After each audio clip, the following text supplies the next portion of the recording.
Nagsisimula ang ating kwento sa Jinting Mountain Pavilion na isang istruktura na matatagpuan sa gitna ng isang lawa na pinapalibutan ng mga bundok. Sa loob ng munting pavilion na ito ay naruroon ang ating bida na naririnig ang boses ng ilang tao na nagsasalita sa kanyang paligid. Binabanggit ng mga ito na ang mga tao mula sa righteous sect ay mga manloloko at sinasamantala ang pagiging mahina ng iba para atakihin sila sa kanilang pinakamababang estado. Ibinabahagi ng isang lalaki na kinakailangan pa niyang bumaba ng bundok para lamang patayin silang lahat. Sinasabihan nila ang lalaking ito na kilala bilang ang kanilang third senior brother na huwag maging padalos-dalos at mag-ingat na hindi mapasok sa kanilang mga patibong. Sumasang-ayon naman sila sa babaeng ito na tinatawag nilang fifth junior sister at alam nila na hindi nila makakayang magpanik ngayon dahil pati ang kanilang master hindi makatulong sa kanilang sitwasyon. Nabibilang sila sa 4 at kampante sila na silang 4 ay sapat na para pagtulungan ang mga sinusubukang sumugod sa kanila. Sinasabi naman ng ika-5 na may mas malaki silang problema dahil dumating na pati ang 10 sa pinakamalalakas na expert ng mundo. Maliban pa rito ay problema nila ang katawan ng kanilang master na unti-unting nanghihina. Sinasabihan naman ng pinakabata sa kanila na hindi na dinala dapat mag-away pa dahil ang kanilang master ay nagpapahinga ngayon. Naririnig ng matandang lalaking ito ang mga sinasabi ng mga taong ito sa kanyang paligid at lubos na ipinagtataka kung nasaan siya at ano ang nangyayari. Ang matandang lalaking ito ay si Ji Tiandao na tinaguri ang Great Demon Venerable at ang kasalukuyang naninirahan sa kanyang katawan ay ang dating executive na si Lu Zhou. Nagsimulang pumasok sa utak ni Lu Zhou ang mga alaala ni Ji Tiandao habang siya ay nakaupo sa isang napakagandang posisyon na nagme-meditate. Mula sa mga memorya ni Ji Tiandao ay nalalaman natin na isang buwan na ang nakakaraan, ang top 10 expert ng mga pinakasikat na mga righteous sect ng mundo ay nagsagawa ng isang bitag para huliin at patumbahin ang Demon Venerable na si Ji Tiandao. Nagawang labanan ni Ji Tiandao ang lahat ng 10 ekspertong ito ng mag-isa at ang kanilang laban ay nagtapos sa isang tabla. Sa kasalukuyan ay nagsisimula na namang maipan ang mga eksperto ng righteous sect sa paanan ng bundok ng Jinting Mountain. Ang ikinukonsidera nilang tahanan ay humaharap ngayon sa isang napakalaking krisis. Nagpapatuloy pa rin na natatanggap ni Lu Zhou ang mga alaala ni Ji Tiandao at nagiging sa kanya ang mga ito. Nalalaman niya na iniligtas ni Ji Tiandao ang kanyang 9 na disipulo sa magkakaibang punto ng kanyang buhay at lahat sila ay mga tinaguriang demonyo na kayang sakupin ang mga bansa at magdulot ng gulo kung saan man sila magtungo. Ang pinakamatandang disipulo na si Yu Zhenghai ay nilisan ang kanyang sekta at itinatag ang kanyang sariling sekta na tinatawag na Netherworld Sect. Sa kasalukuyan, siya ay naging isang napakakatangi-tanging sect leader ng Netherworld Sect at kilala rin bilang ang First Demonic Sect. Ang pangalawang disipulo ay si Yu Shangrong na natatangi ang husay pagdating sa mga espada at sa kasalukuyan ay siya ay naging isang nakakatakot na sword demon at hinahamon ng sinumang eksperto na makasalubong niya saan man siya magpunta at pinapatay sila kung hindi sila pumapayag sa kanyang gusto. Ang kanya namang ika-6 na disipulo ay si Ye Changxun na ang Panginoon ng Yanyu Palace at pinuno ng isang sekta na binubuo ng puro babaeng mga cultivator na nagbigay sa kanya ng palayaw na Fairy Shira. Ang kanya namang ika-7 disipulo ay si Wuya na may koneksyon at nalalaman ang lahat ng impormasyon mula sa lahat ng dako ng mundo na ginagawa siyang isang napakamitikuloso at mahilig magplanong kontrabida. Siya ay kilala sa pagsisimula ng mga digmaan, pagdudulot ng napakaraming kamatayan at pinsala na sumisira sa buhay ng marami. Ang kanyang ika-8 disipulo ay si Zhu Honghong na ginugol lamang ang ilang taon sa loob ng sekta at pagkatapos ay lumayas mula sa bundok para makuha ang titulo ng Evil King. Ang panghuli at ika-9 na disipulo niya ay si Yuan na ang pinakahuli na sumali sa sekta at ang pinakapaboritong disipulo ni Ji Tiandao. Siya lamang ang nag-iisang disipulo na may natitirang konsensya at nanatili sa bundok. Nalalaman ni Lu Zhou ang nakakaawang sitwasyon ni Ji Tiandao kung saan namumuhay na siya sa loob ng 1,000 taon na itinuturing na ang limitasyon ng buhay ng isang cultivator. Sa pagdaan ng mga taon, pinamunuan niya ang kanyang 9 na mga disipulo gamit lamang ang kanyang nakakatakot na lakas. Sa 9 na mga disipulo nito, 5 sa kanila ang umiwan sa kanya at ang kanyang otoridad ay hinamon ng mga ito. Si Tian daw ngayon ay napapaubo sa sobrang hina niya at ang kanyang katawan ay wala na at napakahina. Naiintindihan ni Lu Zhou na kinakailangan niyang manatiling kalmado at maaari na lamang niyang tanggapin ang mga alaala at katawan ni Tian daw sa kabuuan nito. Sa pag-ubong ito ni Tian daw, nakukuha nito ang pansin ng 4 sa kanyang mga disipulo na naroroon. Ipinapalam ng 3 disipulo sa kanyang mga kasama na mukhang ang kanilang master ay nagising na. Tinatanong ng mga ito kung papaano ang kanyang nararamdaman at kamusta siya. Nagpapakita ngayon ng kanyang paggalang ang 4 na disipulo na si Ming Xiyin at ipinapalam sa kanyang master na hindi na aabuti ng matagal para makalusot at mabasag ng mga eksperto mula sa Righteous Sect ang kanilang defensive barrier. Iminumungkahi naman ng 3 disipulo na si Duan Musheng na tatawagin niya ang unang disipulo para bumalik at tulungan sila. Naiisip niya na hindi naman siguro mananatiling nakaupo lamang ang kanilang senior brother dahil siya pa rin ay tinuturing na disipulo ni Tian daw. Dahil na rin ang kanilang senior brother ang pinuno ng Netherworld Sect at ngayon ay may libu-libong mga tao na nasa ilalim niya. Iminumungkahi naman ng 5 disipulo na si Zhao Yu na hamihi sila ng tulong mula sa 7 disipulo dahil siya ay isang napakatalinong tao at magagamit ang kanyang mga koneksyon para tumulong. Habang nakaupo pa rin sa isang lotus position at naririnig ang pag-aalala ng mga disipulo nito, naiisip ni Lu Zhou na kailangan niyang hindi magpanik dahil ano pa man ang mangyari, siya pa rin ang master ng mga kontrabidang ito. Sumigaw siya at sinasabihan sila na tumahimik at pinapaalalahanan sila na ang barrier ng Jingting Mountain ay sapat ang lakas para tumagal kaya naman tigilan na lang daw nila ang kanilang pagkabalisa. Ipinapaalala niya sa kanyang mga disipulo na sa nakaraan ay inatake siya ng mga top 10 expert at nakaligtas na tinatabla ang kanilang laban. Tinatanong na lang niya sila na sa tingin ba nila ay nagpaplano at sumasaksak sa kanilang mga likod. Kung hindi dahil sa barrier ng Jingting Mountain ay magkakaroon pa sila ng tapang para umatake. Alam ni Tian daw sa kanyang sarili na kilalang kilala siya ng kanyang unang disipulo at ang 7 disipulo naman ay magaling sa panloloko kaya naman alam niyang hindi niya sila magagawang linlangan sa kanyang totoong estado. Alam niyo rin na hindi niya dapat ipaalam sa kanino man na ang kanyang cultivation ay wala na dahil kung hindi ay makakawawa lamang siya. Hindi na niya kakailanganin pang alalahanin Righteous Sect na papatay siya dahil uunahan siyang atain ng kanyang 4 na disipulo na naroroon. Dahil sa mga bagay na ito ay pinapagalitan niya ang kanyang mga disipulo at sinasabi na sa tingin ba nila ay hindi niya alam mga pinaplano at lahat sila ay gusto lamang siyang mamatay ng maaga. Yumuyuko naman ang 4 na ito at humihingi ng tawad o sinasabi na hindi nila ito gagawin sa kanya.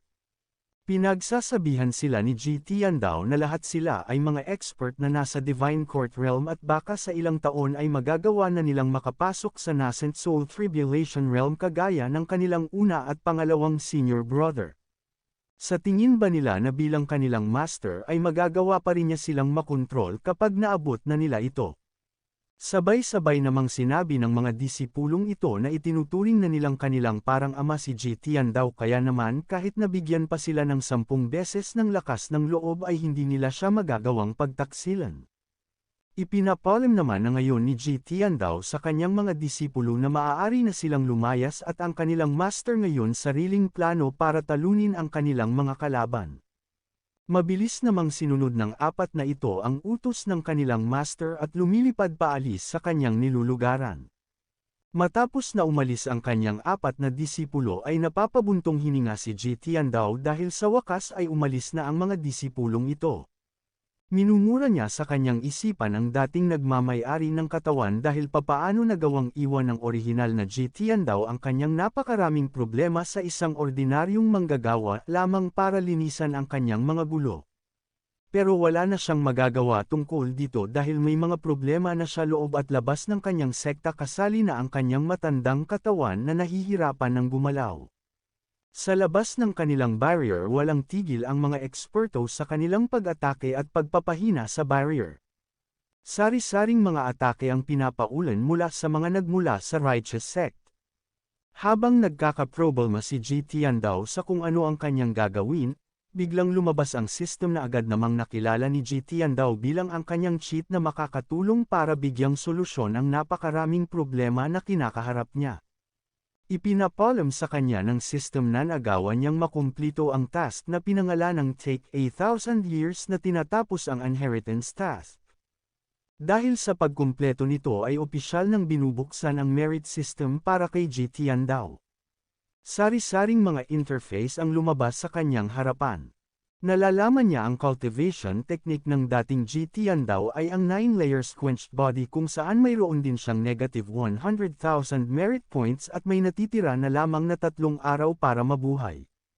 Habang nakikita ang mga ito ay sobrang nagugulat si Ji Tiandao dahil hindi kapani-paniwala ang kanyang merit value pati na kanyang natitirang 3 araw ng buhay.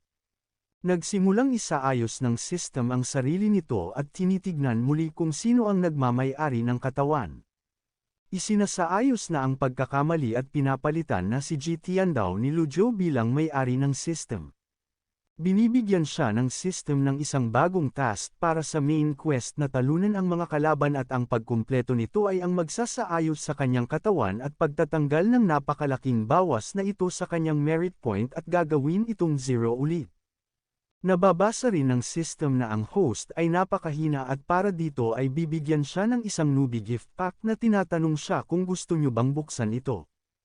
Agad naman itong binuksan ni Ji Tiandao habang iniisip na hindi na ito ganun kasama at naiintindihan kung bakit pinakawalan ng system ang task dahil sa mga nakaraan na rin ni Ji Tiandao ay gumawa siya ng napakaraming nakakasindak ng mga bagay.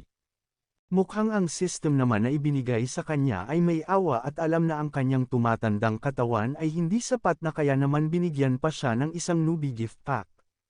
Mula sa kanyang binuksang pakete nakakakuha siya ng isang reversal card na binibigyan siya ng kakayahan na makuha ang ilang bahagi ng kanyang life force.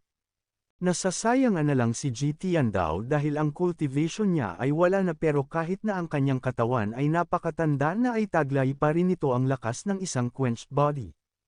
Binibigyan din siya ng 3 pick state card na binibigyan siya ng kakayahan na magamit ang buong lakas ni Ji Tiandao sa loob ng 30 minuto at 5 fatal block card na automatic kung naa-activate para harangan ang 5 nakakamatay na atake na tatanggapin ng gumagamit. Sa 3 item na ito, ang pinaka nakakakuha sa pansin ni Ji Tiandao ay ang reversal card dahil natutuwa siya na maaari niyang madagdagan ang kanyang nababawas ang buhay. Ginagamit ni Ji Tiandao reversal card na nagpapakawala ng napakalakas na ipu-ipu ng enerhiya na binabalot ang buong Ting Mountain. Naglalaman ito ng napakalakas na life force na lahat ay naiipon para pumunta kay Ji Tiandao. Ang lahat ng mga naruroon sa Jingting Mountain ay napapansin ang napakalakas na enerhiyang pinapakawalan mula roon. Dahil dito ay namamangha ng husto si Duan Mosheng at napapagtunto ng mukhang maraming mga malalakas na skills na hindi itinuro sa kanila ng kanilang master dahil nga rin simula ng insidente ng kanyang pagkakatraidor ay nagsimula na ring hindi ituro lahat ni Ji Tiandao ang mga teknik nila. Si Zhao Yu din naman ay nagtataka kung saan nanggagaling iyon naramdaman niya kanina nang kasama nila ang kanilang master na wala na siyang spiritual energy at ayon sa mga narinig niya na chismis ay nakatamo ng malubhang pinsala ang kanilang master. Sinasabi lang naman sa kanya ni Ming Shiyin na hindi ganoon kahirap na itago ang spiritual energy ng isang eksperto kaya naman hindi dapat siya nalilinlang ng panlabas na itsura. Sinasabi rin ni Ming Shiyin na mula sa ipinakita kanina ng kanilang master ay nangangahulugan lamang na ang lahat ay nasa ilalim ng kanyang kontrol. Tinatanong niya ngayon ang kanilang pinaka-batang kasama dahil na rin siya ang pinakapaborito ni Ji Tiandao kung ano ang teknik na iyon na nagpakawala ng malaking energy wave kanina. Sinasabi lang naman ni si Yuan na hindi niya alam ito dahil na rin si Ji Tiandao ay hindi madaling basahin ang mga ginagawa. Habang nag-uusap ang apat ay may sumisigaw mula sa labas ng barrier na sinasabihan ang lahat ng mga demonyo na nasa loob ng Jingting Mountain and napapaligiran na sila kaya naman lumabas na lang sila at sumuko sa kanilang kamatayan. Ang nagsasalitang ito mula sa labas ay si Zhou Jifeng na ang punong disipulo ng Heavenly Sword Sect at sinasabi na kakapasok pa lang niya sa pagiging isang Divine Court Realm martial artist. Isa pa lamang siyang bagong Divine Court Realm kaya naman kung ikukumpara siya kay Si Yuan, wala siya tatalab kahit ano pa ang gawin niya. Kahit na mahina si Zhou Jifeng, wala pa rin naman silang magagawa sa dami ng bilang ng mga kalaban na nasa labas. Alam ni Ming Shiyin na ang mga taong iyon ay hindi takot maliban na lang sa 10 eksperto na nasa labas dahil lahat sila ay nakaabot na sa pagiging isang nascent soul tribulation realm. Pumapatong ang 4 na disipulo sa isang matayog na puno para tignan ang mga paparating na puwersa sa kanilang teritoryo.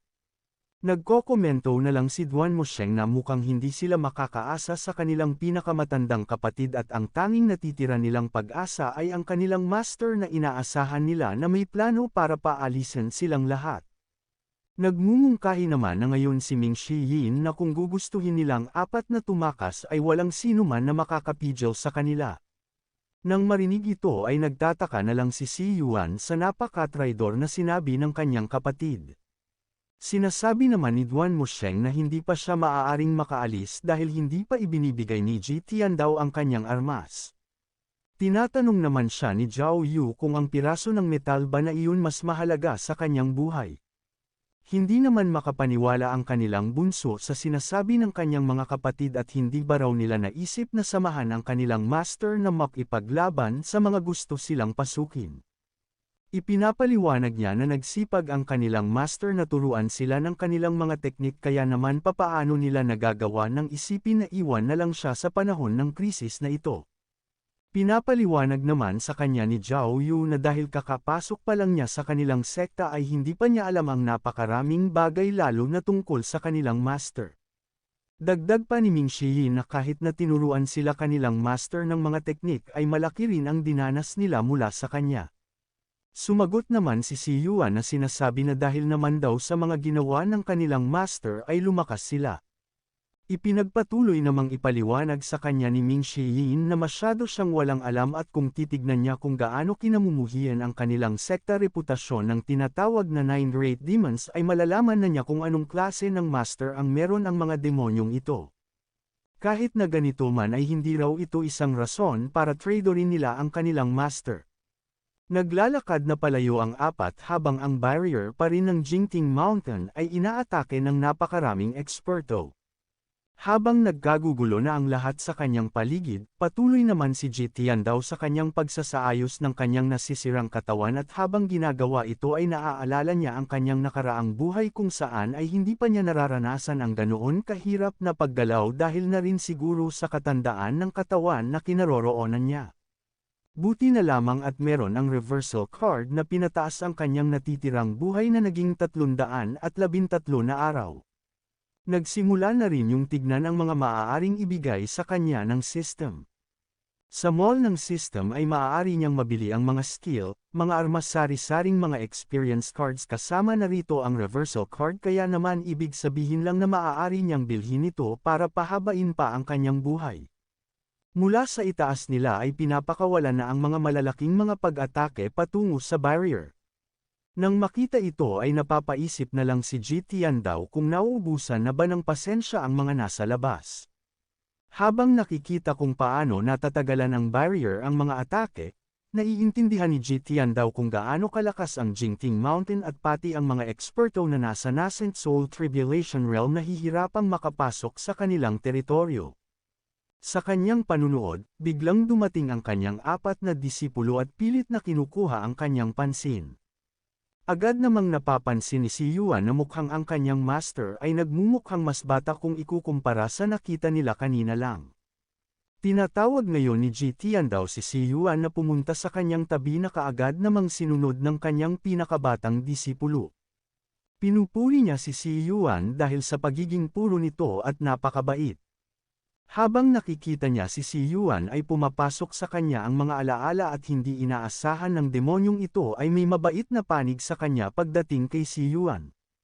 Nagsalita naman si Duan Mosheng na ipinapalam sa kanyang master na bigyan siya ng pahintulot na lumaban kahit na alam niyang matatalo at mawawasak siya sa huli. Tinitigan naman ng napakatindi ni Ji Tiandao ang kanyang disipulo para suwayin ito at pigilan ang kanyang pinaplano na walang saysay lalo na at naruroon siya. Nang makita ang titig ng kanyang master ay napapaiwas na lang siya at naiintindihan na mali ang kanyang sinabi. Ipinapalam sa kanilang lahat ni Ji Tiandao na silang mag-alala dahil may pinaplano siya gawin para talunin ang mga kalaban nila. Ipinahag niya ang kanyang utos at tinatawag sila para samahan siya sa paparating na laban.